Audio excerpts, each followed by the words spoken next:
It was a bright, sunny Saturday morning in my little neighborhood called Pinewood Estates. The sun was shining, the sky was blue, and everything felt just right. My name's Jake, and I'm a regular guy who loves playing with gadgets. I'm not a superhero or a spy, just a guy who likes building things and figuring out how they work. That morning, I decided it was the perfect day to climb up on my roof and set up a new antenna.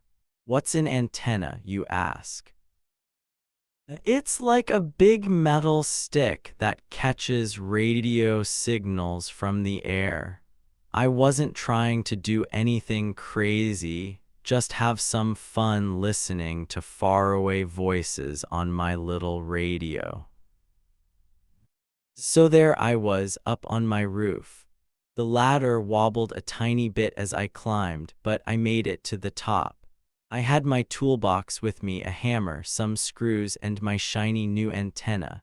The birds were chirping all around me, hopping from tree to tree. A cool breeze blew through, ruffling my hair. I could see the whole neighborhood from up there, little houses with green lawns, kids riding bikes down the street, and a dog barking at a squirrel. Everything seemed peaceful and happy. I smiled to myself and thought, this is gonna be a great day. I started hammering the antenna into place. Bang, bang, bang, the sound echoed a little, but it wasn't too loud. I twisted some screws to hold it tight, making sure it wouldn't fall over in the wind. The antenna wasn't huge, just a skinny pole with a few metal pieces sticking out, kind of like a funny-looking tree. I was excited to finish it and test it out. Maybe I'd hear music from another town or someone talking about the weather far away. It was my little project, my fun hobby, and I couldn't wait to see if it worked. But here's the thing, not everyone thought my antenna was cool. While I was busy working, someone down below was watching me. I didn't know it yet, but they weren't happy at all. Their eyes were locked on me and their frown was growing bigger by the second. Can you guess who it was? Nope, not a bird or a squirrel, not even the dog barking at the trees. It was a person, a neighbor, and they were about to make my day a whole lot crazier. Stick around, because this story about to get wild. Let me tell you a bit about where I live. Pinewood Estates is a small place with lots of houses all close together. Everyone knows each other mostly. There's Mr. Thompson, who grows tomatoes in his backyard. There's little Sally, who zooms around on her scooter. And then there's me, Jake, the guy who likes gadgets. I've lived here for a couple of years and it's usually pretty quiet. People wave when they see you, and sometimes we have barbecues in the summer. It's a nice spot, well, most of the time. That Saturday, I wasn't expecting any trouble. I'd checked the weather, sunny all day. I'd told my buddy Tom I'd be busy with my antenna, and he'd laughed and said, "You're such a nerd, Jake." I didn't mind. Being a nerd is fun when you're making something cool. So up I went, with my tools and my antenna, ready for a relaxing day. I even brought a bottle of water to sip while I worked. The roof wasn't too steep, so I felt safe sitting there, tapping away with my hammer. The antenna was almost done when I took a quick break. I sat back and looked around. The sun felt warm on my face and I could hear a lawnmower buzzing a few houses away.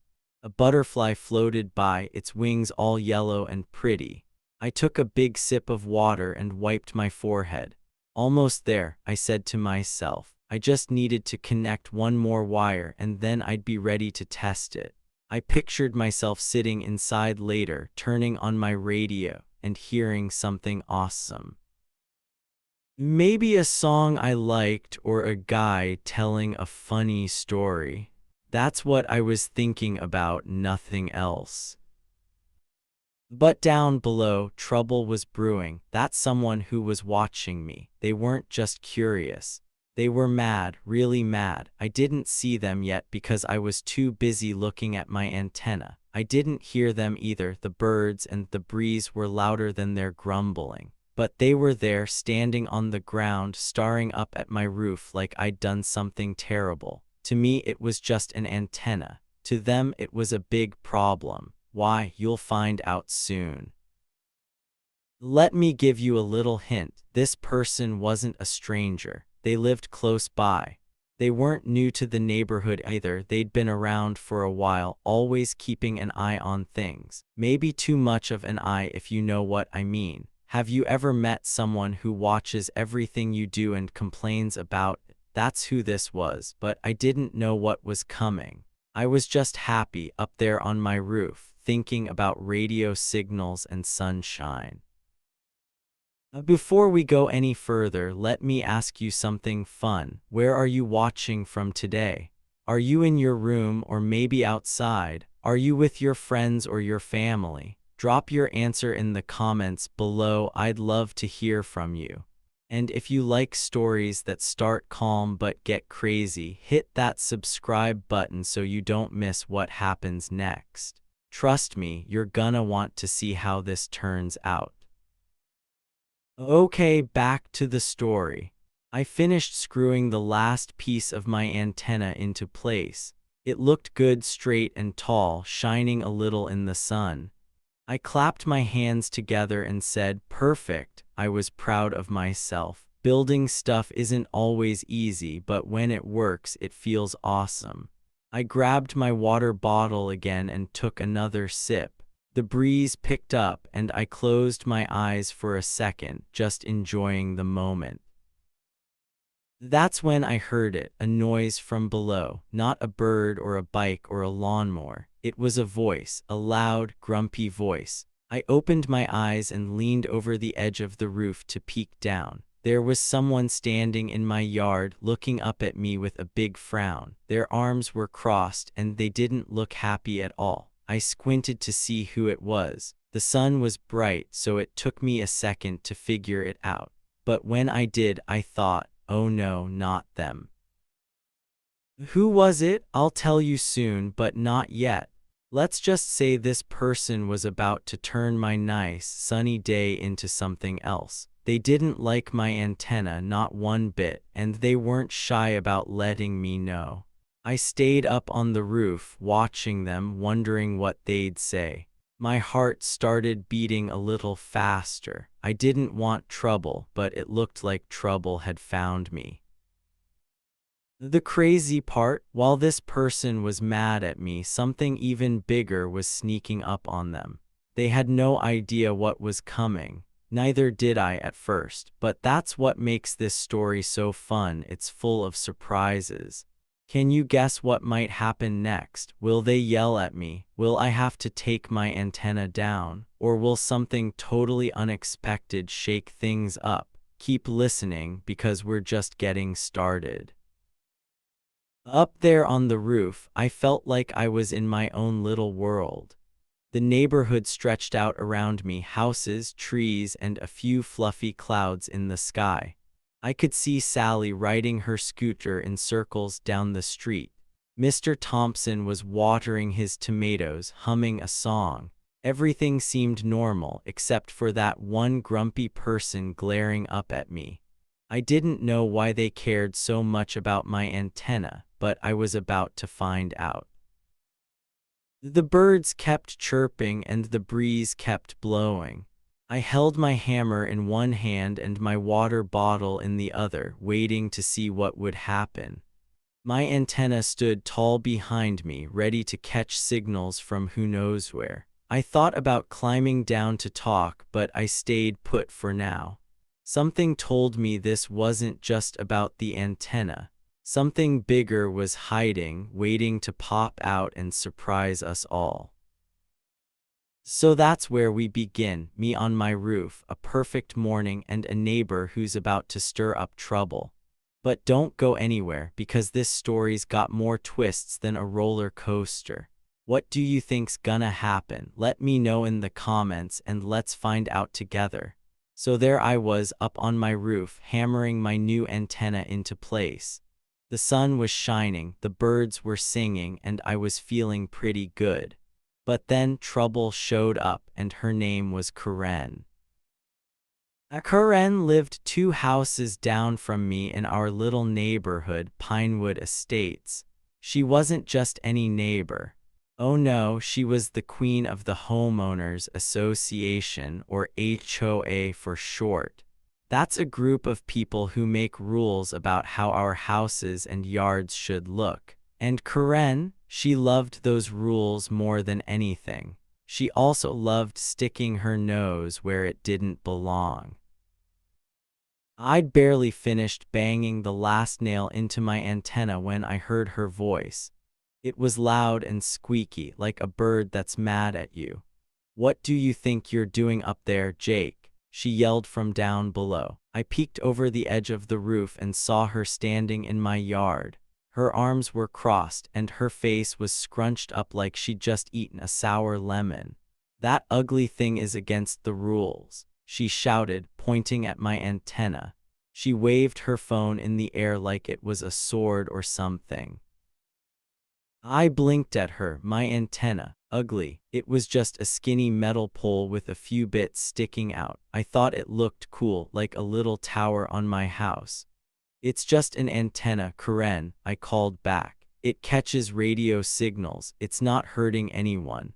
I tried to sound nice, hoping she'd calm down, but Karen didn't want to hear it. She shook her head so fast her hair bounced. "No way, Jake, it's an eyesore and it's breaking the law. I'm calling 911 right now." I'm calling 911 for an antenna. I couldn't believe it. That's what you do when there's a fire or a robber, not for a guy putting up a gadget on his roof. I rolled my eyes so hard I almost fell off the ladder. "Go ahead, Karen," I said, trying not to laugh. "It's not a big deal." I turned back to my work, twisting a screw to make sure everything stayed tight. I figured she was just being loud like always. She'd yell, then she'd go away. That's how it usually went with her. But Karen wasn't done, not even close. She stomped her foot on the grass and held her phone up to her ear. "Hello, police. Yes, this is Karen from Pinewood Estates. There's a man breaking the rules with an ugly antenna on his roof. You need to come quick." Her voice was so loud I bet the whole street heard her. I sighed and kept working. The antenna was almost ready, and I wasn't going to let her ruin my fun.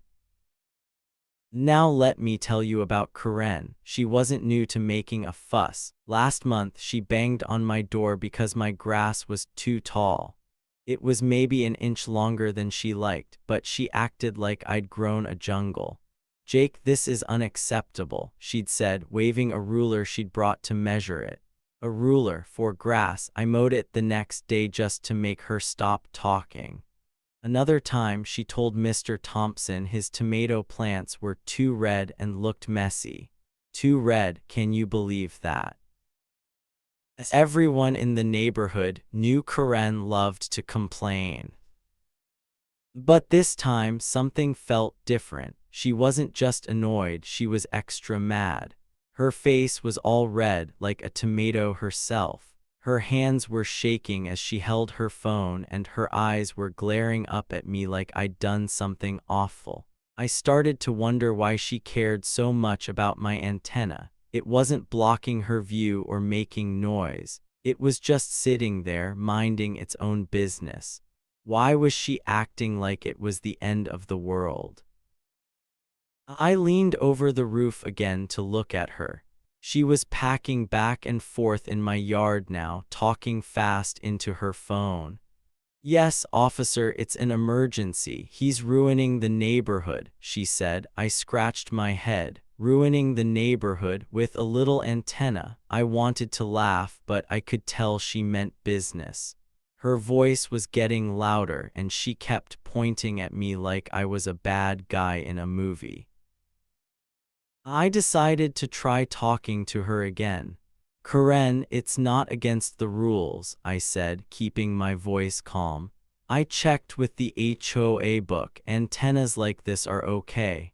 That was true. I'd read the boring rulebook last week just to be sure. But Karen didn't care about facts. She put her hands on her hips and yelled, "I don't care what you think, Jake. I'm in charge here and I say it's got to go."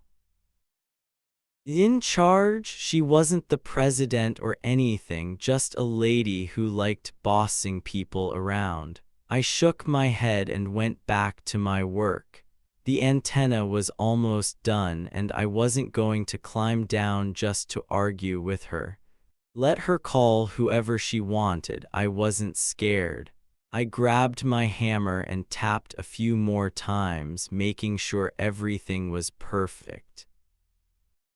But here's the thing Karen didn't know. Trouble was already on its way, not for me but for her. While she was busy yelling at me, something big was brewing. I didn't see it yet, and neither did she. She thought she was winning, standing there with her phone, acting like the boss of everything. But the real surprise was sneaking up, quiet as a mouse. Can you feel the tension building? It's like when you're watching a storm roll in, everything's calm, but you know something about to happen. Hang on tight, because this is where it gets good. Karen kept talking into her phone, saying stuff like, "He's breaking every rule in the book." I rolled my eyes again. Every rule. It was one antenna. I wanted to shout back, but I stayed quiet. Arguing with Karen was like arguing with a brick wall. She never listened. Instead, I focused on my project. The sun was still shining, the breeze was still blowing, and my antenna was looking great. I wasn't going to let her ruin my day. Still, I couldn't help but wonder, why was she so mad? She complained before, sure, but this was next level angry. Her voice was shaky, her face was redder than ever, and she kept looking up at me like I'd done something horrible. I started to feel a tiny bit nervous. What if the police really did come? What if they made me take it down? I didn't think I was wrong, but Karen had a way of making everything a big deal. Down below, she finally hung up her phone and smirked at me. "They're on their way, Jake. You're in big trouble now," she said, crossing her arms again. I shrugged. "Okay, Karen," I said, trying to sound brave. "We'll see." I didn't think the police would care about an antenna, but with Karen, you never knew. She had a talent for making small things sound huge. So there we were, me on the roof, Karen in my yard, and a fight brewing over a little metal pole. The air felt thick with tension, like something big was about to pop. I didn't know it yet, but Karen's day was about to get flipped upside down. She thought she was the one in control, but something sneaky was coming her way.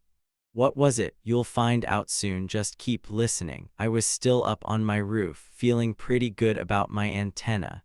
It was almost done, just one last bolt to tighten. I grabbed my wrench and twisted it hard, making sure the antenna wouldn't wobble. The sun was bright and I could hear birds chirping nearby. Everything seemed fine until I noticed something strange. Down the street, a police car rolled up super quiet, like it didn't want anyone to hear it coming. It didn't stop at my house, though. It parked right in front of Karen's place, 2 houses down. The 2 police officers stepped out of the car. They didn't smile or wave, they looked serious, like they meant business. I stopped what I was doing and watched them. Their uniforms were dark blue and one of them had a little notebook in his hand. My first thought was, oh, Karen must have called them about my antenna already. She'd been yelling about calling 911, so I figured that's why they were here. I didn't want any trouble, so I decided to climb down and talk to them. I grabbed my ladder and started stepping down, one rung at a time. The metal felt warm under my hands from the sun. Karen was still in my yard, shouting up at me. "You're in big trouble now, Jake. That ugly antenna's coming down," she said, holding her phone to her ear. Her voice was loud and squeaky like always. I ignored her and kept climbing down. My sneakers hit the grass and I brushed my hands off on my jeans. Time to explain things, I thought. But here, where it gets juicy, really juicy, as I walked toward the police car, something wild happened. Karen was still yelling at me, waving her phone around like a crazy person when one of the officers turned to her. He held up his hand and said, "Ma'am, put the phone down, we need to talk." His voice was calm but firm, like a teacher telling you to sit still. Karen froze. Her mouth dropped open like she couldn't believe what she just heard. She spun around fast, her hair bouncing, and stared at the officer. "What?" she snapped, all confused. Then she pointed at me with her finger like I was the bad guy in a movie. "I called you about him," she said, her voice getting even louder. "He's the one breaking the rules with that awful antenna." She looked so mad, her face was turning red again. I stood there by my ladder watching her, thinking, wow, she really hates my antenna. But then the officer shook his head. "We're not here for him, ma'am," he said, looking right at her. "This is about something else." "Wait, what?" My eyes got big. My curiosity shot through the roof, pun intended. If the police weren't here for me, then why were they at Karen's house? What was going on? I leaned against my ladder, crossing my arms, ready to see what happened next. Karen's face changed from mad to super confused. She didn't know what to say, and trust me, you're gonna want to hear this next part. I stayed quiet, watching the whole thing unfold like it was a show on TV. Karen put her phone down slowly, still glaring at the officers. "What do you mean, something else?" she asked, her voice a little shaky now. The second officer stepped closer, holding that little notebook. He didn't say anything yet, just flipped a page and looked at it. Karen's eyes darted between the two cops, then back to me. "This is ridiculous," she said. "I'm the one who called you. He's the problem." She pointed at me again, but the officers didn't even look my way. I started to feel like something big was hiding under all this yelling. Karen thought she was in charge, telling the police what to do, but they weren't listening to her, they were focused on her instead. My mind started racing. What had Karen done? Was it something silly like her complaining too much? Or was it something way bigger? I couldn't figure it out yet, but I was dying to know. The first officer spoke again. "Ma'am, we'll explain soon. Just step over here, please," he said, pointing toward her house. Karen huffed and crossed her arms. "This is nonsense," she muttered, but she started walking toward her yard anyway. The officers followed her, slow and steady. I stayed where I was, by my ladder, watching them go. My antenna was still up on the roof, shining in the sun, but now I wasn't even thinking about it. Something weird was happening, and I had to see it play out. Here's a little secret I remembered right then. I'd seen something funny at Karen's house before, not today but a few nights ago. It was late and I was taking out my trash. A big van pulled up to her driveway, quiet, with no lights on. A guy jumped out, dropped off some boxes, and drove away fast. I didn't think much of it then. I figured Karen was ordering stuff online, like clothes or kitchen things. She was always bossing delivery guys around.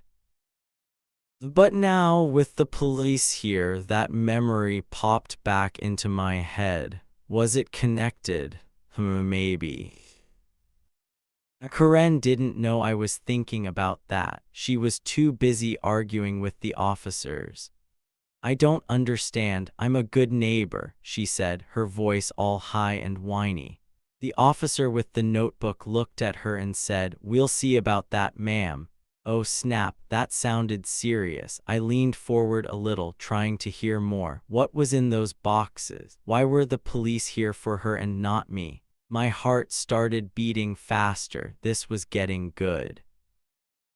I glanced up at my antenna for a second. It was still there, doing nothing wrong.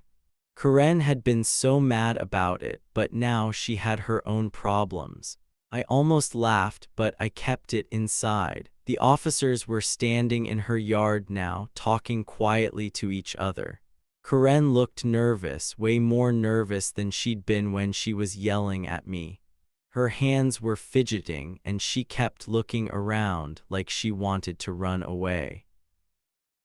I stayed by my ladder, feeling like a detective in a mystery story. Little clues were starting to show up like pieces of a puzzle. The police car, the serious faces, that weird van I'd seen. Something was up with Karen, and it wasn't about my antenna at all. She tried to get me in trouble, but now the spotlight was on her. How crazy is that? The tension was building, like when you're waiting for a big surprise. Karen thought she was winning when she called 911, but the game was changing fast. I could tell the officers weren't here to mess around. They had a plan, and Karen didn't like it one bit. What was she hiding? What did they know that I did? I couldn't wait to find out, and neither should you. So there I was, leaning against my ladder, watching the drama unfold in front of Karen's house. My quiet Saturday was turning into something wild, and I had a front row seat. The birds were still chirping, the sun was still shining, but everything felt different now. Something big was coming, and Karen had no idea how close it was.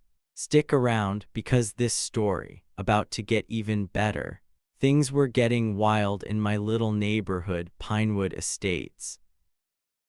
I was standing by my ladder, watching the police talk to Karen in her yard. She'd been yelling at me about my antenna, but now the cops were here and they weren't looking at me. One of the officers, the tall one with the serious face, stepped closer to Karen. He held up a piece of paper in his hand, waving it just a little. "Ma'am, we've got a warrant," he said in a deep voice. Karen tilted her head, confused. "A what?" she asked, her eyes getting big. The officer kept going. "A warrant means we can look inside your house. Neighbors told us about strange stuff happening here, vans showing up late at night, weird packages coming and going. We're here to check it out." Karen's face changed fast. All the red from her yelling turned to white, like she'd seen a ghost. Her mouth opened, but no words came out at first. Then she stammered, What? That's ridiculous. I'm a good person. I follow the law." I stood there holding my ladder, and my jaw dropped. Late-night vans, suspicious packages, that sounded crazy, but then bam, it hit me like a lightning bolt. I'd seen those vans too. A few nights ago when I was taking out my trash, I'd noticed a big van pull up to Karen's house. It was dark outside and the van's lights were off. A guy jumped out, dropped some boxes by her door, and zoomed away super fast. I didn't think much of it then. I just figured Karen was ordering tons of stuff online, like new shoes or kitchen gadgets. She was always bossing delivery people around, so it made sense to me. But now, oh man, now it was clear. Karen wasn't just the grumpy HOA lady who hated my antenna. She was up to something sneaky, something illegal. My eyes got wide as I put the pieces together. Those boxes weren't clothes or pots and pans. They were part of a secret she'd been hiding right under our noses. The cops weren't here for my antenna at all. They'd been watching her the whole time. Karen didn't know what to do. She was still holding her phone, the one she'd used to call 911 on me. Her hands started shaking and she looked back and forth between the officers. "This is a mistake," she said, her voice all wobbly. "I didn't do anything wrong. I called you about him." She pointed at me again like I was still the problem, but the officer with the warrant just shook his head. "This isn't about him, ma'am," he said. "Let's go inside." I couldn't believe it. Karen's big plan had totally flipped upside down. She thought she was getting me in trouble by calling the police, but instead she'd accidentally brought them right to her own doorstep. Oh, the irony. It was like she'd set a trap for herself without even knowing it. I almost laughed out loud, but I kept it in. This was too good to miss. The second officer, the one with the notebook, walked toward Karen's front door. He waved at her to follow. "Come on, ma'am, we need to look around," he said. Karen stomped her foot like a little kid. "You can't do this," she shouted. "I'm the head of the HOA. I make the rules here." But the cops didn't care. They had that warrant and they weren't leaving until they checked her house. Karen huffed and puffed, but she finally followed them, dragging her feet the whole way. I stayed by my ladder, watching it all happen. My antenna was still up on the roof, shining in the sun, but I wasn't even thinking about it anymore. This was way more exciting. I leaned forward, trying to see what the cops would do next. Karen's front door opened and the officers stepped inside. She went in after them, still muttering, "This is nonsense, you'll see I'm innocent." But her voice didn't